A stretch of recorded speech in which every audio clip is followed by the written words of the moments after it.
అందరికీ నమస్కారం. జనరల్‌గా టీడీపీ కల్చర్ ఎలా ఉంటదంటే, వాళ్ళు అవతల వాళ్ళ మీద దూకుడుగా ముందుకెళ్లరు. దూకుడుగా విమర్శలు చేయరు. పర్సనల్‌గా క్యారెక్టర్ అసాసినేషన్ పెద్దగా చేయరు.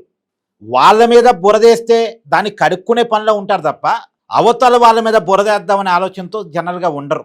మీకు కావాలంటే కొన్ని సంఘటనలు మీకు గుర్తు చేసే ప్రయత్నం చేస్తా. రాజశేఖర్ రెడ్డి గారిది ప్రమాదం అని అందరూ అనుకుంటున్నారు. ఆ సమయంలో జగన్మోహన్ రెడ్డి గారు ఒక రూమర్ పుట్టించారు. రాజశేఖర్ రెడ్డి గారిని రిలయన్స్ వాళ్ళు, చంద్రబాబు నాయుడు గారు, తర్వాత సోనియా గాంధీ కలిసి ఏదో చేశారు అని చెప్పేసి అప్పట్లో ప్రచారం పుట్టించారు. రిలయన్స్ ఆస్తుల మీద ఒక విధ్వంసం కూడా క్రియేట్ చేశారు. తీరా సీన్ కట్ చేస్తే అదే రిలయన్స్ కుటుంబానికి జగన్మోహన్ రెడ్డి గారు రాజ్యసభ సీట్ ఇచ్చారు. దీన్ని సరిగా జనంలోకి టీడీపీ తీసుకెళ్ళలే. అదేంది జగన్ రిలయన్స్ మీద రాజశేఖర రెడ్డి గారిని చంపించారని ఆరోపణ చేశాడు, మళ్ళీ అదే రిలయన్స్ సంస్థకు సంబంధించినటువంటి పరవీణ్ నత్వానికి ఎందుకు రాజ్యసభ సీట్ ఇచ్చారు అన్నది జనంలోకి టీడీపీ తీసుకెళ్ళలే. ఇది అవసరమైనటువంటి పాయింట్గా టీడీపీ అనుకోలే. అంతెందుకని ఇంకొక ఉదాహరణ కూడా చెప్తాను మీకు నేను. వివేకానంద రెడ్డి గారు చనిపోయారు. అది ముందుగా గుండెపోటు అని వైసీపీ ప్రచారం చేసుకుంది. ఆ సునీత గారు తిరుగుబాటు చేసి రీపోస్ట్ మార్టం చేపించాక అది మర్డర్ అని తేలిన తర్వాత ఆ మర్డర్ని ఎవరో ఒకరి మీదకి నెట్టాలి కాబట్టి దాన్ని చంద్రబాబు నాయుడు మీదకి నెట్టేసి నారాసు రక్త చరిత్ర అని వైసీపీ ప్రచారం చేసింది. నిజానికి అప్పుడు టీడీపీ అధికారంలో ఉండి అటాక్ మోడ్లో అది జగన్ చేపించిన పని అని ఆ రోజు చెప్పాలిగా, చెప్పలే. మాకేం సంబంధం అని కడుక్కోవటానికి టీడీపీ ప్రయారిటీ ఇచ్చింది తప్ప అది జగనే చేపించాడు లేదా అవినాశే చేపించాడు అన్నది టీడీపీ పెద్దగా జనంలో తీసుకెళ్లలేదు. వైసీపీ మాత్రం గట్టిగా తీసుకెళ్ళింది. చంద్రబాబు నాయుడు వాళ్ళ పార్టీ నాయకులు కలిసి మా బాబాయిని చంపేశారు, అప్పుడు నాన్నని లేకుండా చేశారు, ఇప్పుడు చిన్నాన్నని లేకుండా చేశారు అనేటువంటి ఒక సానుభూతిని వైసీపీ జనంలో తీసుకెళ్ళగలిగింది తప్ప దానికి కౌంటర్గా టీడీపీ లేదా అదంతా జగన్ పని అని తీసుకెళ్ళలేకపోయింది. అసలు తీసుకెళ్లాలనే ఆలోచన కూడా వాళ్ళకి రాలేదు. చివరికి వైఎస్ సునీత గారు కోర్టుకి వెళ్ళి సిబిఐ ఎంక్వైరీ చేయించుకున్న తర్వాత ఆ సిబిఐ ఎంక్వైరీలో భాగంగా వైఎస్ అవినాష్ రెడ్డి గారు నిందితుడిగా చేరిన తర్వాత అప్పుడు టీడీపీ బాబాయ్ హత్యకి జగన్కి లింక్ పెడుతూ ప్రచారం చేసింది తప్ప అప్పటిదాకా టీడీపీ అసలు బాబాయిని చంపించింది అబ్బాయే, వాళ్ళ కుటుంబంలోనే జరిగిందంతా అని పెద్దగా జనంలో తీసుకెళ్ళలేదు. తీసుకెళ్ళి ఉంటే వాళ్ళకి 2019లో అంత నష్టం జరగకపోయి ఉండేది. సరే, అది ఒక సంఘటన. ఇలాంటి ఉదాహరణలు చాలా ఉన్నాయి. కానీ ఇప్పుడు టీడీపీ అలా లేదు. ఇప్పుడు టీడీపీ గట్టిగా అటాక్ చేస్తుంది. అంటే టీడీపీ అవతల వాళ్ళ మీద అటాక్ చేయదు. తన మీద ఎవరైనా అటాక్ వచ్చినప్పుడు కౌంటర్ ఇచ్చుకోవటం, తన మీద పడే బురదని కడుక్కోవటం అలా మాత్రమే చేసింది. కానీ ఇప్పుడు అలా కాదు, అవతల వాళ్ళని వేలెత్తి చూపిస్తుంది. ఇప్పుడు చూడండి, రాజశేఖర రెడ్డి గారి మరణంలో జగన్మోహన్ రెడ్డి గారి పాత్ర గురించి అచ్చెన్నాయుడు గారు ప్రెస్ మీట్ పెట్టారు. అచ్చెన్నాయుడు గారు ప్రెస్ మీట్ పెట్టిన మరుసటి రోజు పయ్యావుల కేశవ గారు ప్రెస్ మీట్ పెట్టారు. పయ్యావుల కేశవ గారు ప్రెస్ మీట్ పెట్టిన మరుసటి రోజు అనిత గారు ప్రెస్ మీట్ పెట్టారు. అనిత గారు ప్రెస్ మీట్ పెట్టిన మరుసటి రోజు ఇలా పార్థసారథి గారు ప్రెస్ మీట్ పెడుతున్నారు.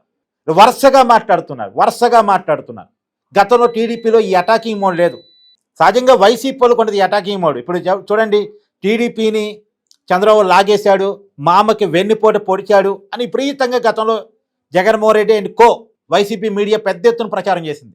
దాని మీద టీడీపీ వాళ్ళ మీద పడుతున్న బురదను కడుక్కునే పనిలో ఉందే తప్ప అసలు వైసీపీని జగన్మోహన్ రెడ్డి లాక్కున్నాడు, అది శివకుమార్ పార్టీ అని గతంలో ఎప్పుడూ చెప్పలేదు. కానీ ఈ మధ్య చెప్తుంది. ఈ మధ్య టీడీపీ అసలు జగన్ పార్టీ కాదు, అది ఒక శివకుమార్ పెట్టిన పార్టీ, దాన్ని జగన్ లాక్కున్నాడు అనేది ఈ మధ్య చెప్తుంది. గతంలో ఇలా ఎప్పుడూ టీడీపీ చెప్పలేదు జనాలకి. అసలు జగన్ పార్టీ కాదు, శివకుమార్ పార్టీ అనేది జనాలకు తెలియజెప్పాల్సిన టీడీపీ నోరు మూసుకుంది అప్పట్లో. కానీ ఇప్పుడు అలా లేదు, గట్టిగా ప్రతి విషయాన్ని అటాక్ చేస్తుంది. కారణం ఏంటంటే చంద్రబాబు నాయుడు గారిదేమో సాఫ్ట్ నేచరు, లోకేష్ గారిదేమో అవతల శత్రువు మన మీద అటాక్ చేస్తున్నాడు, మనం ఎందుకు చేయకూడదు, మనం ఎందుకు నోరు మూసుకుని కూర్చోవాలి. అందులో అవతల వారికి సంబంధించిన విషయాలు నిజమైనప్పుడు, నిజంగా కనపడుతున్నప్పుడు చెప్పడానికి ఏంటి చెప్దాం. గట్టిగా మనం కూడా అటాకింగ్ మోడ్లోనే ఉందాం. మనం ఎందుకు డిఫెన్స్ మోడ్లో ఉండాలి? అవతల వాళ్ళు మన మీద ఆరోపణ చేసినప్పుడు ఆరోపణని కడుక్కోవడానికైనా మనం అవతల వాళ్ళని ఎత్తి చూపలేమా? వాళ్ళేంటో సమాజానికి చెప్పలేమా?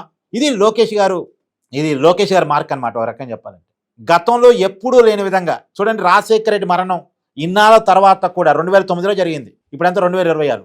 ఇన్నాళ్ళ తర్వాత కూడా ఆ విషయాలన్నీ బయటకు తీస్తూ, మళ్ళీ ఆ విషయాలు బయటకు తీస్తూ కూడా దానికి ఉదాహరణలు కూడా పెడుతుంది.